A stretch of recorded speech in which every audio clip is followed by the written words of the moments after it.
السلام علیکم ورحمۃ اللہ وبرکاتہ۔ ناظرین، امید ہے آپ سب خیریت سے ہوں گے۔ آپ کے بچے بھلے آپ سے پوچھیں یا نہ پوچھیں، آپ انہیں یہ ضرور بتایا کیجئے کہ ہم فلسطین سے اس لیے محبت کرتے ہیں کہ یہ فلسطین انبیاء علیہ السلام کا مسکن اور سرزمین رہی ہے۔ حضرت ابراہیم علیہ السلام نے فلسطین کی طرف ہجرت فرمائی۔ اللہ تبارک و تعالیٰ نے حضرت لوط علیہ السلام کو اس عذاب سے نجات دی جو ان کی قوم پر اسی جگہ نازل ہوا تھا۔ حضرت داؤد علیہ السلام نے اس سرزمین پر سکونت رکھی اور یہیں اپنا ایک محراب بھی تعمیر فرمایا۔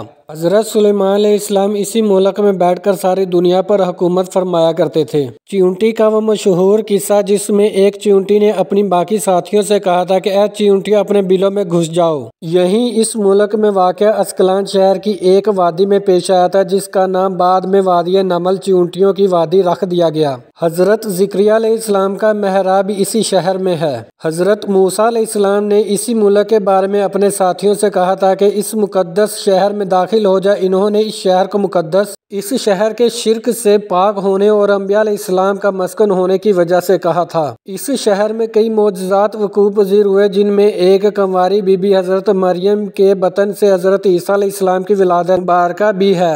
حضرت عیسیٰ علیہ السلام کو جب ان کی قوم نے قتل کرنا چاہا تو اللہ تبارک و تعالیٰ نے انہیں اسی شہر سے آسمان پر اٹھا لیا تھا۔ ولادت کے بعد جب عورت اپنی جسمانی کمزوری کی انتہا پر ہوتی ہے، ایسی حالت میں مریم بی بی کا کھجور کے تنے کو ہلا دینا بھی ایک معجزہ الہی ہے۔ قیامت کی علامات میں سے ایک حضرت عیسیٰ علیہ السلام کا زمین پر واپس تشریف اسی شہر کے مقام سفید مینار کے پاس ہوگا۔ اسی شہر کے ہی مقام باب لد پر حضرت عیسیٰ علیہ السلام مسیح دجال کو قتل کریں گے۔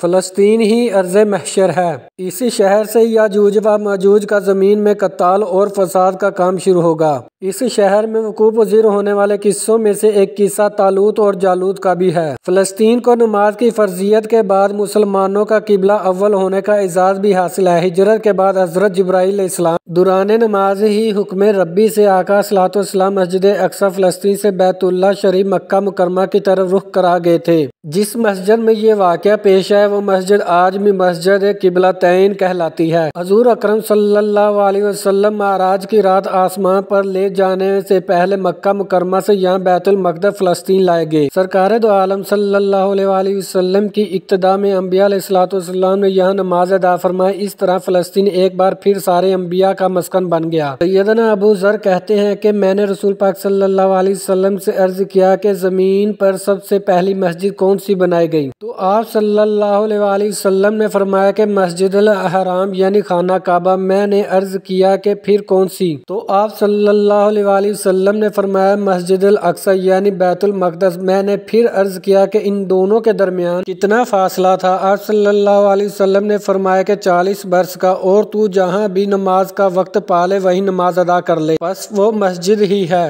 وصال حبیبنا صلی اللہ علیہ وسلم کے بعد حضرت ابوبکر صدیق رضی اللہ تعالیٰ عنہ کو ارتداد کے فتنہ اور دیگر کئی مشاکل سے نمٹنے کے لیے عسکری اور افرادی قوت کی اشد ضرورت کے باوجود بھی ارض شام فلسطین کی طرف آپ صلی اللہ علیہ وسلم کا تیار کردہ لشکر بھیجنا بھی ایک ناقابل فراموش حقیقت ہے۔ اسلام کے سنہرے دور فاروقی میں دنیا بھر کی فتوحات کو چھوڑ کر محض فلسطین کی فتح کے لیے خود سیدنا عمر کا چل کر جانا اور یہاں پر جا کر نماز ادا کرنا اس شہر کی عظمت کو اجاگر کرتا ہے۔ دوسری بار بائینہ معراج کی رات بروز جمعہ 27 رجب 583 ہجری کو صلاح الدین ایوبی کے ہاتھوں اس شہر کا دوبارہ فتح ہونا بھی ایک نشانی ہے۔ بیت المقدس کا نام قدس قرآن سے پہلے ہوا کرتا تھا۔ قرآن نازل ہوا تو اس کا نام مسجد الاقصی رکھ دیا گیا۔ قدس اس شہر کی اسی تقدیس کی وجہ سے ہے جو اسے دوسرے شہروں سے ممتاز کرتی ہے۔ اس شہر کے حصول اور اس سے رومیوں کے جبر و استبداد سے بچانے کے لیے 5000 سے زیادہ صحابہ کرام رضوان اللہ علیہ اجمعین نے جام شہادت نوش کیا اور شہادت کا باب آج تک بند نہیں ہوا۔ سلسلہ ابھی تک چل رہا ہے۔ یہ شہر اس طرح شہیدوں کا شہر ہے۔